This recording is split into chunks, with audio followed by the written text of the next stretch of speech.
Nama Syekh Abdul Muhyi tak asing lagi bagi para warga di Pamijahan, Tasikmalaya. Karena sosoknya diyakini sebagai salah seorang wali Allah yang memiliki segudang karomah. Ayahnya, Sembah Lebe Arta Kusumah, adalah keturunan Raja Galuh, Pajajaran. Abdul Muhyi lahir di Mataram sekitar 1650 Masehi atau 1071 Hijriah dan dibesarkan oleh orang tuanya di kota Gresik.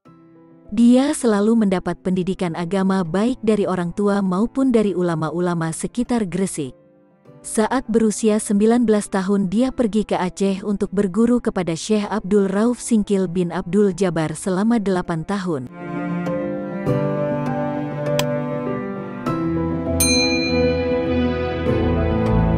Pada usia 27 tahun dia beserta teman sepondok dibawa oleh gurunya ke Baghdad untuk berziarah ke makam Syekh Abdul Qadir Al-Jailani dan bermukim di sana selama 2 tahun. Setelah itu diajak oleh Syekh Abdul Rauf ke Makkah untuk menunaikan ibadah haji. Ketika sampai di Baitullah, Syekh Abdul Rauf mendapat ilham kalau di antara santrinya akan ada yang mendapat pangkat kewalian. Dalam ilham itu dinyatakan, apabila sudah tampak tanda-tanda maka Syekh Abdul Rauf harus menyuruh santrinya pulang dan mencari gua di Jawa bagian barat untuk bermukim di sana.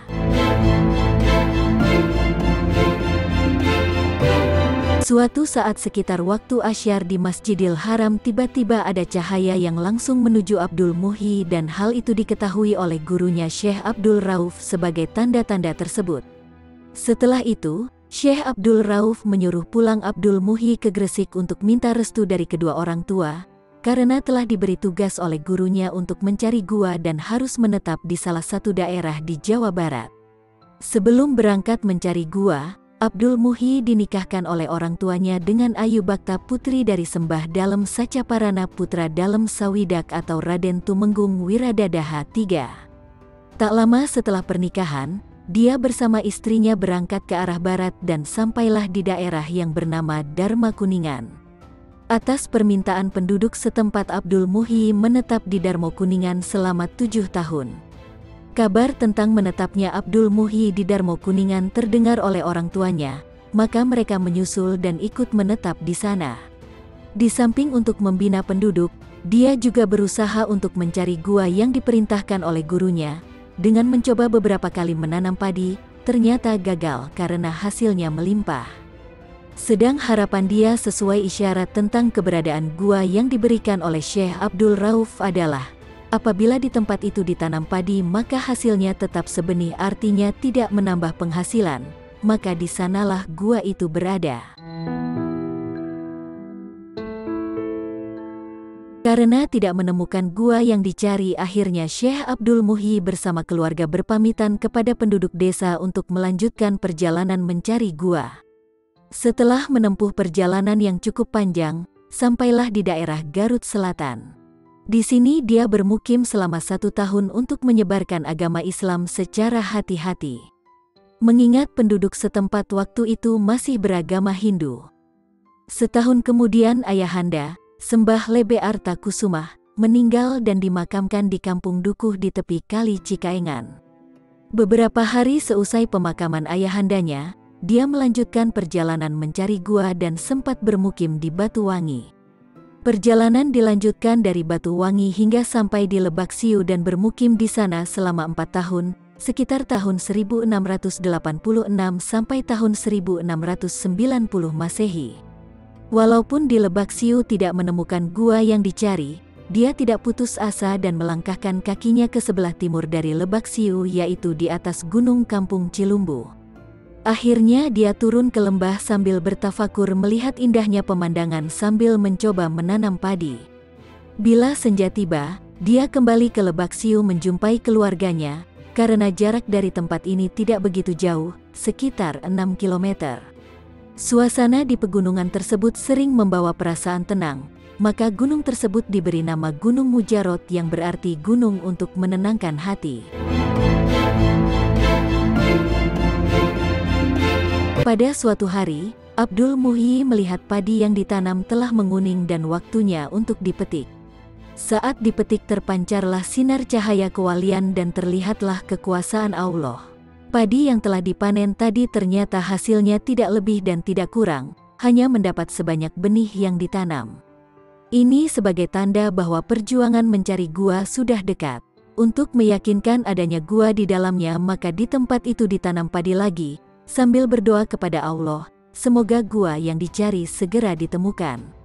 Maka dengan kekuasaan Allah, padi yang ditanam tadi segera tumbuh dan waktu itu juga berbuah dan menguning, lalu dipetik dan hasilnya ternyata sama, sebagaimana hasil panen yang pertama. Di sanalah dia yakin bahwa di dalam gunung itu adanya gua. Sewaktu Abdul Muhyi berjalan ke arah timur, terdengarlah suara air terjun dan kicauan burung yang keluar dari dalam lubang. Dilihatnya lubang besar itu, di mana keadaannya sama dengan gua yang digambarkan oleh gurunya. Seketika kedua tangannya diangkat, memuji kebesaran Allah. Telah ditemukan gua bersejarah, di mana di tempat ini dahulu Syekh Abdul Qadir Al-Jailani menerima ijazah ilmu agama dari gurunya yang bernama Imam Sanusi. Gua yang sekarang dikenal dengan nama Gua Pamijahan diyakini adalah warisan dari Syekh Abdul Qadir Al-Jailani yang hidup kurang lebih 200 tahun sebelum Abdul Muhyi. Gua ini terletak di antara kaki Gunung Mujarot. Sejak gua ditemukan, Abdul Muhyi bersama keluarga beserta santri-santrinya bermukim di sana. Di samping mendidik santrinya dengan ilmu agama, dia juga menempuh jalan tarekat. Di dalam gua Pamijahan ada kopiah haji, yaitu lekukan-lekukan bulat atap gua yang menyerupai peci. Konon jika ada yang pas saat berdiri, insya Allah akan bisa naik haji. Ada juga lubang-lubang seperti mulut gua yang dikisahkan menjadi jalan tembus menuju Banten, Cirebon, sampai Makkah. Sekian lama mendidik santrinya di dalam gua, kemudian Syekh Abdul Muhyi mulailah menyebarkan agama Islam di perkampungan penduduk. Di dalam perjalanan, sampailah di salah satu perkampungan yang terletak di kaki gunung, bernama Kampung Bojong. Selama bermukim di Bojong dianugerahi beberapa putra dari istrinya, Ayu Bakta. Di antara putra dia adalah Dalem Bojong, Dalem Abdullah, Media Kusumah, Pakih Ibrahim. Beberapa lama setelah menetap di Bojong, atas petunjuk dari Allah, Syekh Abdul Muhyi beserta santri-santrinya pindah ke daerah Safarwadi. Di sini dia membangun masjid dan rumah sebagai tempat tinggal sampai akhir hayatnya. Dalam menyebarkan agama Islam, Syekh Abdul Muhyi menggunakan metode tarekat nabawiyah, yaitu dengan akhlak yang luhur disertai tauladan yang baik. Sebelum akhirnya menjadi mursyid tarekat Satariyah.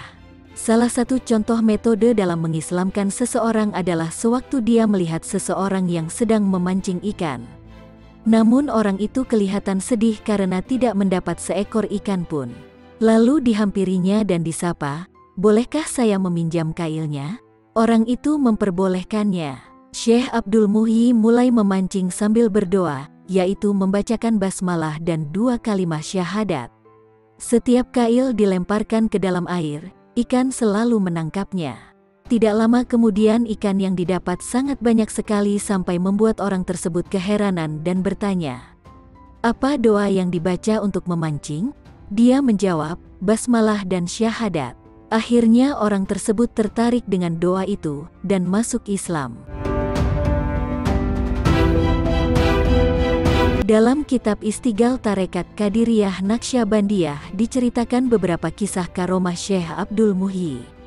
Di antaranya adalah sebagai berikut. Pertama, suatu hari ada orang yang dikejar-kejar sekawanan lebah, lari meminta pertolongan Syekh Abdul Muhyi. Kemudian Syekh Abdul Muhyi berseru kepada kelompok lebah itu, "Kenapa kalian lebah bersikap begitu kepada manusia? Apakah kalian tak mengerti di dalam tubuh manusia lahir dan batin ada latoif?" Lebah-lebah itu langsung mati. Lalu tubuh orang itu seperti keluar asap. Dia selamat tanpa bekas luka apapun. Kedua, saat seseorang membawa istrinya yang buta setelah melahirkan menemui Syekh Abdul Muhyi untuk minta kesembuhan. Oleh Syekh Abdul Muhyi mereka diajak zikir, membaca kalimat tahlil sebanyak 165 kali di masjid. Tak berapa lama wanita yang buta itu pun sembuh. Ketiga, di waktu yang lain seseorang membawa anak yang terkena stroke. Tubuhnya mati separuh untuk menemui Syekh Abdul Muhyi. Kemudian diajak oleh Syekh Abdul Muhyi berzikir kalimat tahlil sebanyak 165 kali. Akhirnya setelah itu anak yang stroke tadi sembuh total. Keempat, ketika ada orang yang tidak bisa tidur selama 11 hari dan minta tolong kepada Syekh Abdul Muhyi. Orang itu juga diajak berzikir sebanyak 165 kali dan lagi-lagi orang tadi akhirnya bisa tidur. Kelima, Syekh Abdul Muhyi juga menolong orang lewat karomahnya untuk memperbanyak hasil panen dan ternak kerbau. Keenam, Syekh Abdul Muhyi juga dikenal kesaktiannya. Beliau mengalahkan 2 tukang sihir sakti, dan kemudian 2 penyihir itu menjadi murid-muridnya. Di samping ahli dalam ilmu agama, Syekh Abdul Muhyi juga ahli dalam ilmu kedokteran, ilmu hisab, ilmu pertanian dan juga ahli seni baca Al-Quran. Maka pada saat itu banyak para wali yang datang ke Pamijahan untuk berdialog masalah agama. Seperti waliullah dari Banten Syekh Maulana Mansur, putra Sultan Abdul Patah Ageng Tirtayasa, keturunan Sultan Hasanuddin bin Sunan Gunung Jati. Juga Syekh Jafar Sodik yang makamnya di Cibiuk, Limbangan, Garut. Makam Syekh Abdul Muhyi di Pamijahan Tasikmalaya saat ini banyak diziarahi oleh kaum muslimin karena dikeramatkan. Lokasi tersebut penuh keberkahan, dan 24 jam lokasi tersebut hidup tanpa pernah surut dari peziarah.